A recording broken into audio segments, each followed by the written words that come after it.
Hi, I'm Erin. I'm one of the co-founders of Ancient Harmony Healing.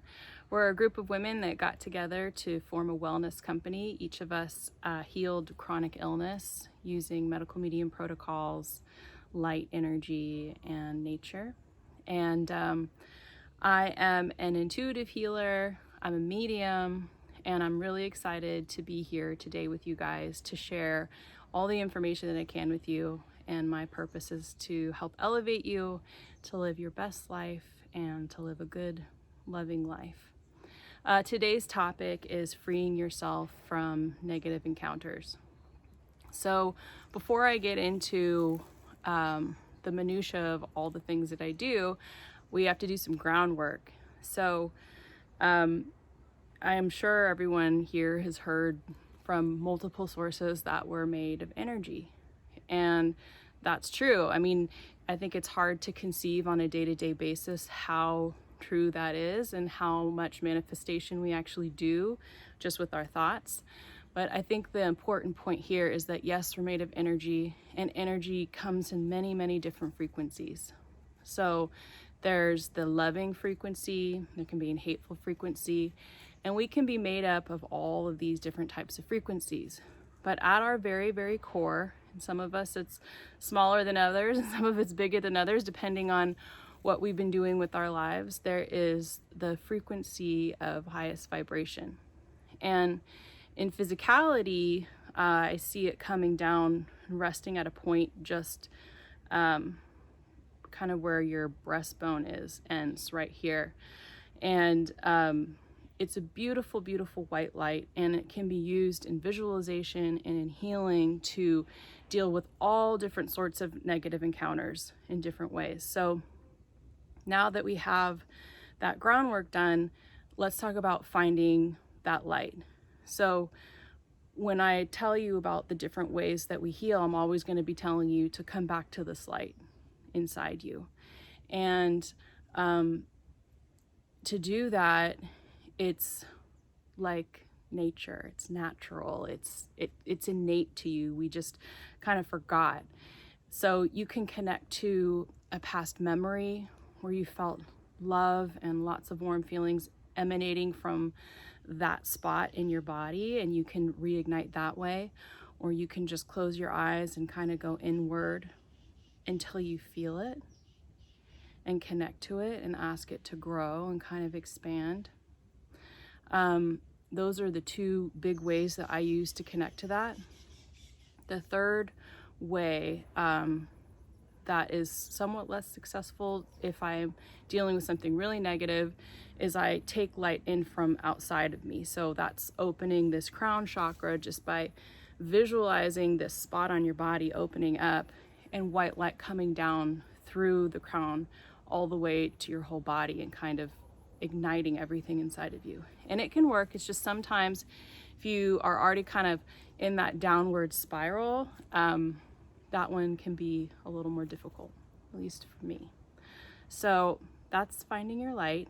Now, the next is for any type of negative encounter that you have, the way that you can negate that negativity and bring light is by surrendering it to your light. So I'll talk specifically about that in all these different encounters we're about to go over. So these are all the general types of negative encounters that we get involved in our day-to-day lives. So the first one is ourselves reacting to a negative collective energy. The second one is the collective consciousness itself tends to be a negative consciousness, at least on this earth plane. The third is souls that are still on this earth plane that have chosen not to leave. And then the fourth is entities that are not souls, but they're still sentient and they've never been human. So that's the fourth type of negativity that we run into. We can run into it daily. Some of these are more rare than others, but I want to go through each one because every single person on this planet runs into these every single day. It doesn't matter if they believe in them or not, they're there. So once you become aware of them and you start to learn how to identify them, you can release yourself from their effects.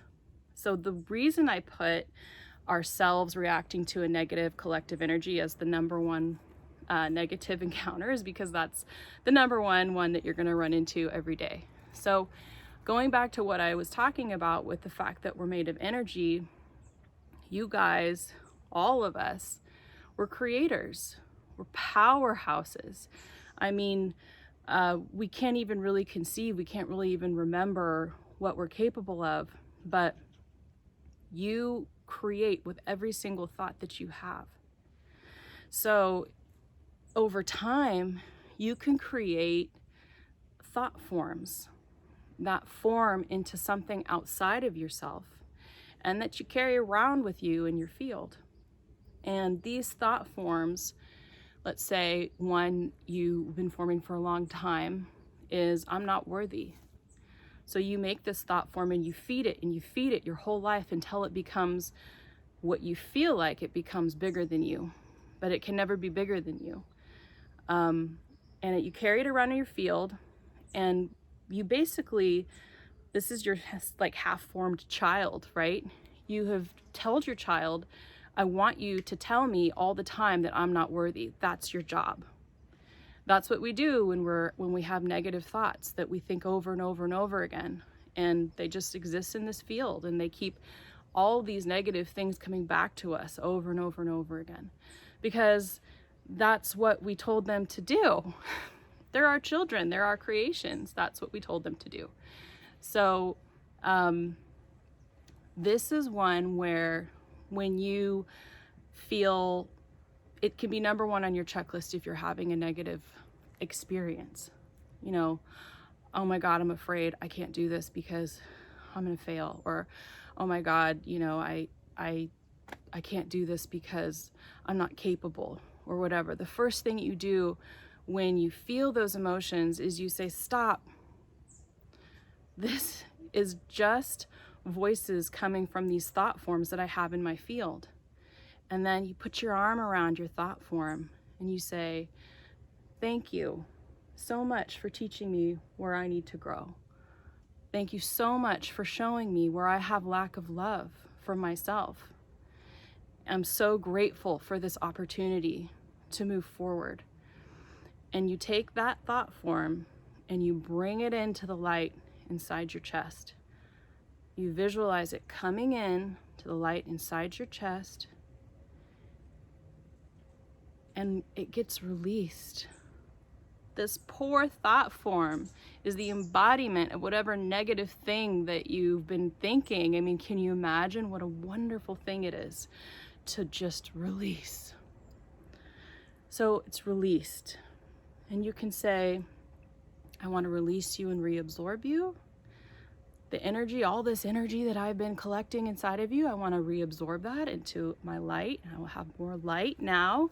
Or you can say, I want to transmute you and let's form a new thought. Let's go in a different direction. How about I can do this? How about I am capable of so much more than I realize? How about everything I see, I can find beauty there? Whatever it is, I mean, sky is the limit, you're the creator. So you can take these thought forms and you can still have them in your field, but you can make them whatever it is you want them to be. And over time, if you practice this and stay dedicated to this and put your faith in it, you'll have all these positive thoughts being constantly fed back to you, and it makes it much, much easier to navigate this world. So that is the number one. The number two is the collective consciousness. So that's a negative thing that we interact with, and they're all intertwined together. A lot of our negative thought forms that we created to begin with are because of this negative collective consciousness of lack, of greed, of hate, of all the things about humanity that need to be healed. So those things affect us innocent souls, and that's how those thought forms get started. But you can be somebody that's healed your thought forms or healed most of your thought forms, and you can still run into this collective consciousness. So just as our individual thoughts form into these kind of half-sentient entities that exist inside our field, imagine what it looks like when you have billions of souls thinking and feeding into a certain kind of reality, what kind of being that creates. And I think we call that generally the collective consciousness. So the collective consciousness can feel really big and really overwhelming. And the more light that you get inside you, the brighter the beacon you are, the more engagement this consciousness might try to have with you. So have you ever had that experience where you suddenly like have an epiphany, like you get it and you move forward with that, but suddenly it's like the rug got pulled out from under you and you were like, what was I thinking? I can't do that. So it's like that. That's the collective consciousness a lot of times, especially if you have a lot of your thought forms healed. It can feel really, really overwhelming. But again, it's our creation. And it doesn't matter that it's everybody else's creation too. It doesn't have to make it more powerful. You can just say, silly collective consciousness, no, I'm not going to do that. Yeah, I get that, you've been informed that you need to keep me thinking in a certain level so you can continue to feed on my negative energy, but I'm not going to do that. I'm not going to do that anymore. It's about regrouping. It's about grounding. So, when you're having a negative experience, go through number 1. Is it one of my thought forms? Practice that and then go, okay, now I'm going to move on to step 2. Is this maybe the collective consciousness? And if it is, it's just a simple, shoo fly, silly. I don't need you anymore. I'm not walking that path anymore. So that's collective consciousness. The third thing that can negatively influence us is souls that have decided not to move on from the earth plane. The first thing that I feel when I think of these souls is just compassion. So these guys are super, super lost. They've cut themselves off from that light that you have inside you. That's your unlimited battery source in there. When they decide to stay on a plane that isn't here to support them the way it was meant to, they cut themselves off from that source, so they have to bottom feed off your energy. And it's a negative energy that they feed off of generally. And I'm not talking about souls that have passed on and that have come back to talk to us and to help guide us. These aren't those souls. These are the ones that don't move on at all. So they can also be in your field. And I tend to find that they create very physical manifestations, like the heaviness on your chest, maybe like a tightness or a panic feeling in your upper stomach, pain in your lower back, that kind of thing. They choose to feed on certain frequencies, so they try to find those frequencies in your field that look weakest, and then they try to kind of poke at that a little bit and get your thought forms to kind of jive with what they want them to be. And then maybe you start thinking a certain way, you start feeling anxious, or you start feeling whatever you're feeling, and they get to have lunch, essentially. So these guys are, I just put the light around them, I visualize a light around them, and then I just push them off of me. You can, if you're in a crowd, you can, before you get in the crowd, visualize several bubbles of light around you after you've already cleared yourself, and you put some really bright bubbles of light around you so you don't pick up anything in your real nearby field. They're not going to be able to engage with really high frequency, like those light bubbles that you can put around yourself. So you can try that. And the other one is just, when you close your eyes, just asking your inner knowing, your inner sense, which is here. It's not here, it's here. And saying, you know, what is this? What is this? Where's this feeling? Where is it coming from? And if you get maybe a little visualization of, you know, like a person or something that seems humanish, just a flash, it's probably one of them. And you just put the light around them, the light of compassion, and send them on their way. There's nothing here for them. They need to go their own path. But it's a very gentle process. It's not a process that comes from fear or anger or anything other than just sending them love. Because in the end, these souls are on a really high level, our brothers and sisters that just got lost. So we just pray that they find their way, and we send them merrily on that way. So the last negative encounter that you can run into is probably one of the more rare ones, but it's entities that have never been souls, that were created by thought forms, I believe, and are but created by possibly multiple thought forms. They're much more cohesive than the collective consciousness. They're much more kind of mobile and interactive with us. And they're extremely negative. You will know the second that you get in the space of one of these. They tend to hang around people with addiction problems. I had really bad addiction problems for a long time, so I've had a lot of experience with these guys. They also around people that are depressed. You know, they tend to find the real low, sad, dead energies and feed on that.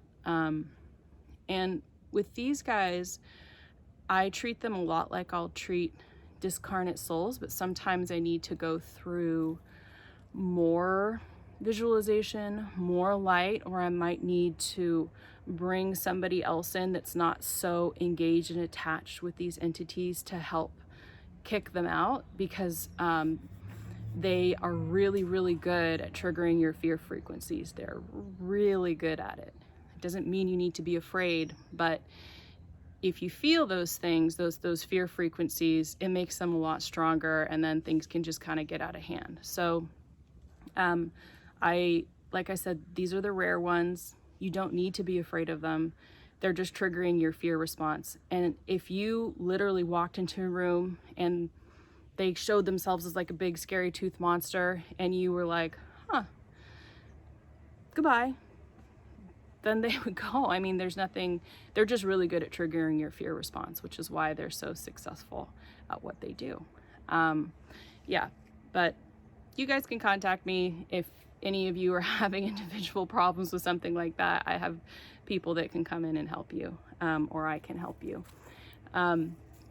So yeah, those are our four big types of negativity that we deal with on a day-to-day basis. If you practice the things that I'm talking about, your life will shift. It will change. You might reach a point where you're like, oh my gosh, this feels different. I want to go back just for a second. Like, let me get some comfort going, and then I'll try again. But once you start walking down this path of knowledge, you can't unlearn what you've learned. And I guess my big message for you is just stick with it, because you can start creating things around you that you wouldn't even be able to fathom, creating realities around you that, you know, before you wouldn't think you were capable of. So stick with it. It's an amazing, magical journey. I also want to give you guys a recommended reading. I'm going to be doing this every week, give you a book that I really love. Right now, I'm reading The Joseph Communications by Michael Reccia. And I think he has 5, maybe 6 books, but they are really helpful and give a really good perspective on all the different kind of spiritual things that are happening around us all the time. So I think it's a good read. It's good to connect with that. And also I'm going to be offering, or I am offering, intuitive life coaching I'm going to be doing it on a sliding scale for you guys because I want to be available for anybody that really needs help. I'm here. Only doing Zoom meetings right now. If you're interested in this one-on-one life coaching, just email us at info@ancientharmonyhealing.com and we'll get back to you. I would love to close this little, we got flies down here.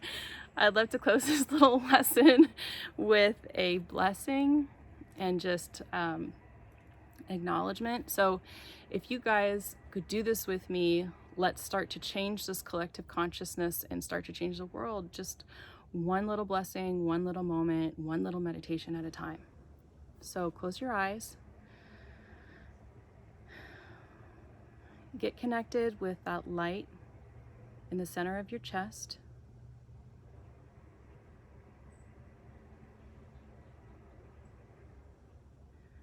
Feel how that light emanates community, family, belonging. That light is home.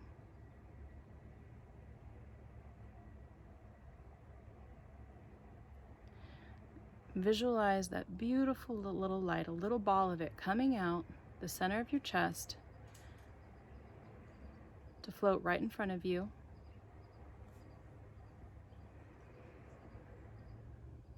And then visualize it going up into the sky, growing bigger and bigger and bigger, and breaking up into billions of little balls of light that spread evenly over the earth. Now visualize those balls of light going into the chest of each person on this planet and igniting the light within them.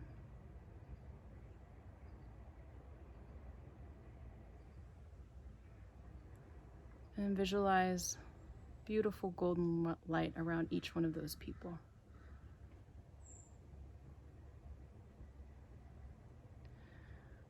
Thank you so much for doing that with me. We're in this together. We can change this collective consciousness together.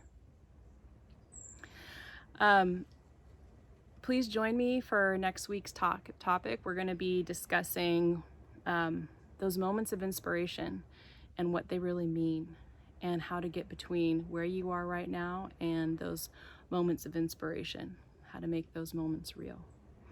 Anyway, love you guys. Take care of each other. Take care of yourself. Bye.